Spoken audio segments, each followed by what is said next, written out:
नमस्कार प्रिय बच्चों, कैसे हैं आप सब। आशा है सब स्वस्थ होंगे। बच्चों, आज हम पढ़ेंगे आपकी पाठ्य पुस्तक खुलते पंख का पाठ 6 लुई ब्रेल। बच्चों, इस पाठ में हम ऐसे व्यक्ति के बारे में पढ़ेंगे जो शारीरिक विकलांगता से ग्रसित थे, परंतु उन्होंने कभी भी जीवन में अपनी विकलांगता को बाधा नहीं बनने दिया। तो बच्चों, जिनके शरीर में विकलांगता होती है उन्हें दिव्यांग कहा जाता है। ऐसा व्यक्ति परिश्रम और लगन से किसी भी चुनौती का सामना कर सकता है। वह दूसरों के लिए प्रेरणा तो बनता ही है, समाज के अन्य दिव्यांगों के लिए भी एक नई राह बना देता है। तो बच्चों, आज हम ऐसे ही एक व्यक्ति के बारे में पढ़ने जा रहे हैं जिनका नाम था लुई ब्रेल। तो मेरे कुछ कहे बिना चलिए पढ़ते हैं लुई ब्रेल के बारे में। फ्रांस के पेरिस शहर से 25 मील दूर कूपरे गांव के एक साधारण परिवार में लुई ब्रेल का जन्म हुआ। लुई के पिता साइमन ब्रेल एक छोटी सी कार्यशाला चलाते थे जिसमें घोड़ों की लगाम तथा जीन आदि बनते थे। वह अपनी कारीगरी के लिए पूरे फ्रांस में प्रसिद्ध थे। लुई अपने 4 भाई बहनों में सबसे छोटा और सबका प्यारा था। 3 वर्ष का अबोध लुई एक दिन इधर उधर मटर गश्ती करता घूम रहा था। घर के सभी लोग काम में व्यस्त थे। लुई घूमता घुमाता पिता की कार्यशाला में चला गया। कार्यशाला में चमड़ा काटने और उसमें छेद करने वाले कई औजार रखे थे।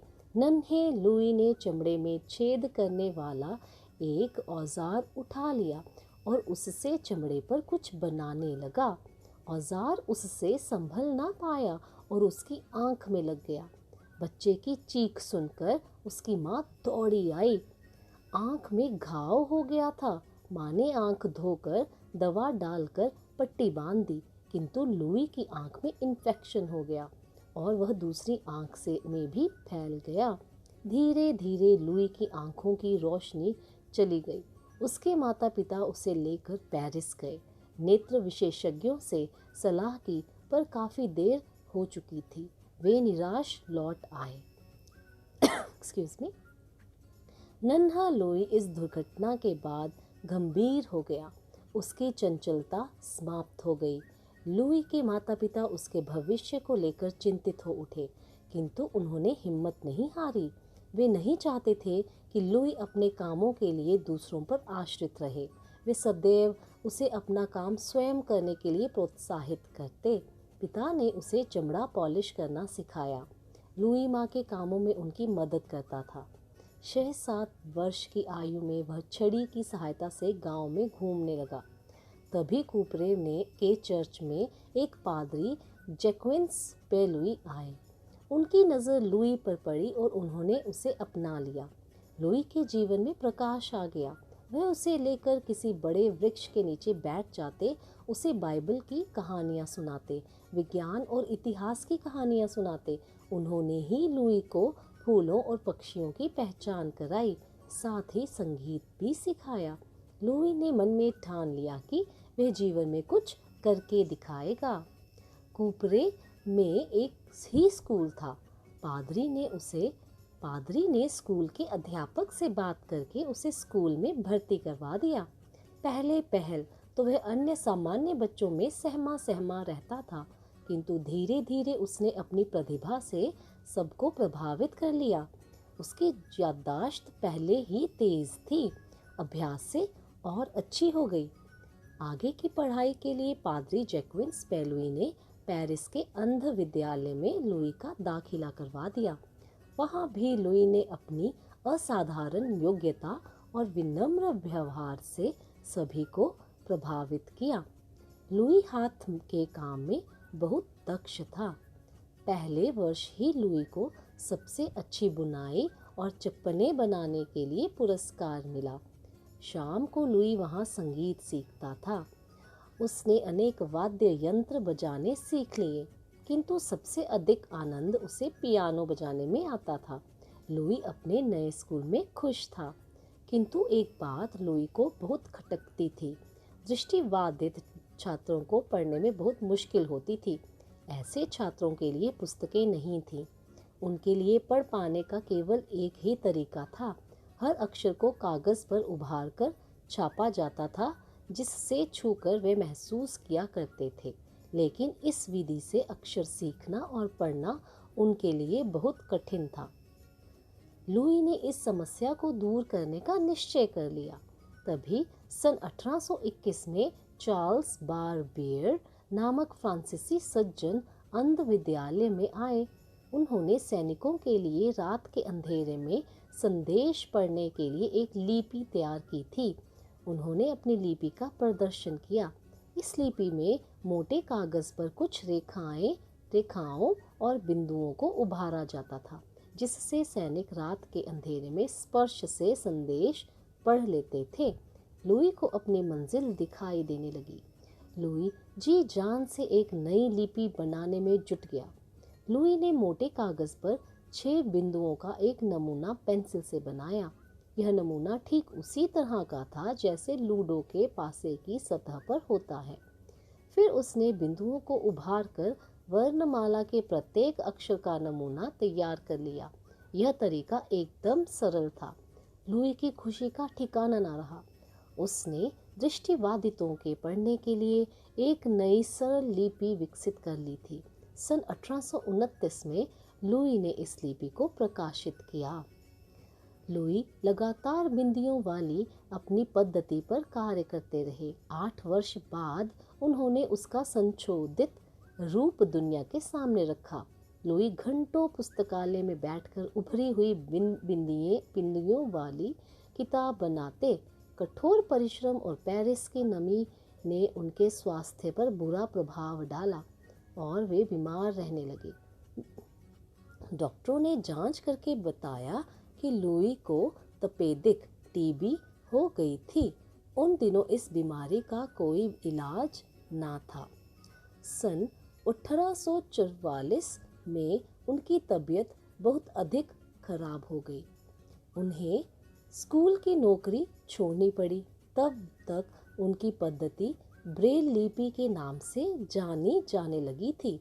लाखों करोड़ों दृष्टिबाधित लोगों के जीवन में प्रकाश भरने वाले इस महान व्यक्ति का 6 जनवरी 1852 को देहांत हो गया। धीरे धीरे उनकी पद्धति का सारे संसार में प्रसार हो गया। उनकी मृत्यु के 6 वर्ष बाद अमेरिका में पहली बार दृष्टिबाधितों के स्कूल में ब्रेल लिपि में लिखी गई पुस्तकों का प्रयोग हुआ। आज संसार का हर दृष्टिबाधित व्यक्ति ब्रेल लिपि का आविष्कार करने वाले लुई ब्रेल को अपना मसीहा मानता है। तो बच्चों, कैसी लगी आपको ये कहानी? आशा है आपको भी इस कहानी को सुनकर प्रेरणा मिली होगी। तो बच्चों, कभी भी अपनी परेशानियों से हार नहीं माननी चाहिए और परिश्रम, लगन और निष्ठा से चुनौतियों का सामना कर हमें निरंतर आगे बढ़ते रहना चाहिए।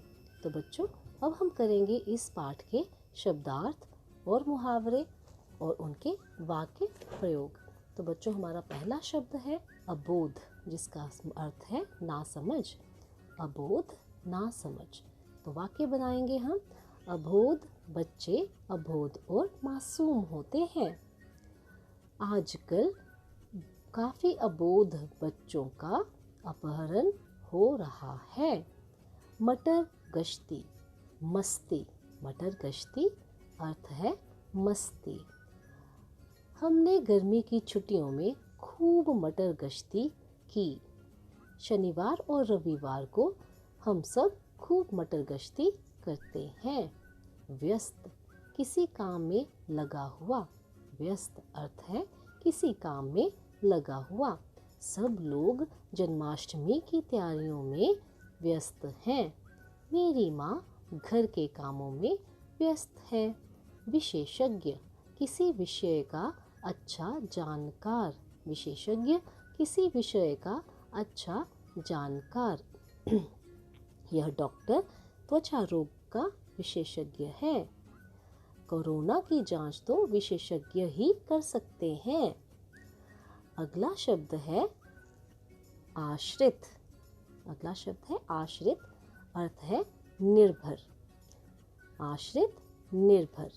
हमें दूसरों पर आश्रित नहीं रहना चाहिए।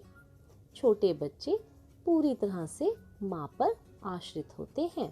प्रोत्साहित, अर्थ है उत्साह या जोश दिलाना। उत्साह या जोश दिलाना। अध्यापक ने सब बच्चों को कविता लिखने के लिए प्रोत्साहित किया। मेरे दोस्त ने मुझे खेल प्रतियोगिता में भाग लेने के लिए प्रोत्साहित किया। अगला शब्द है सामान्य, जिसका अर्थ है आम। सामान्य, आम। आज मेरा सामान्य भोजन करने का मन कर रहा है। मोदी जी एक सामान्य परिवार से संबंधित हैं। अगला शब्द है याददाश्त, याद रखने की शक्ति। याददाश्त, याद रखने की शक्ति। मेरी दादी जी की याददाश्त कमजोर हो गई है। दुर्घटना में मेरे दोस्त की याददाश्त चली गई। आगे है दक्ष। दक्ष अर्थ है कुशल। हमें अपने काम में दक्ष होना चाहिए। मेरे दोस्त पढ़ने में दक्ष है। वाद्य यंत्र, बजाने वाले यंत्र, गिटार, पियानो, सितार आदि। वाद्य यंत्र यानी बजाने वाले यंत्र, गिटार, पियानो, सितार आदि। हमारे स्कूल में कई तरह के वाद्य यंत्र सिखाए जाते हैं। मुझे वाद्य यंत्र में सितार बजाना पसंद है। अगला है सज्जन। सज्जन का अर्थ है अच्छा व्यक्ति। सज्जन का अर्थ है अच्छा व्यक्ति। सज्जन लोग सबको प्रिय हैं। सज्जन लोग सबको प्रिय हैं। सज्जन व्यक्ति हमेशा दूसरों की सहायता करता है। सज्जन व्यक्ति हमेशा दूसरों की सहायता करता है। अगला शब्द है संशोधित। संशोधित का अर्थ है सुधरा हुआ।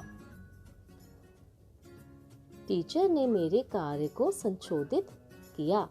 टीचर ने मेरे कार्य को संशोधित किया। हाई कोर्ट ने कई कानून संशोधित किए हैं। हाई कोर्ट ने कई कानून संशोधित किए हैं।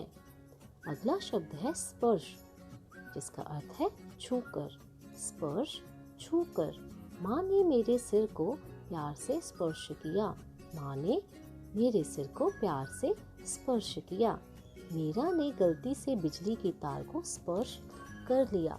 मीरा ने गलती से बिजली की तार को स्पर्श कर लिया।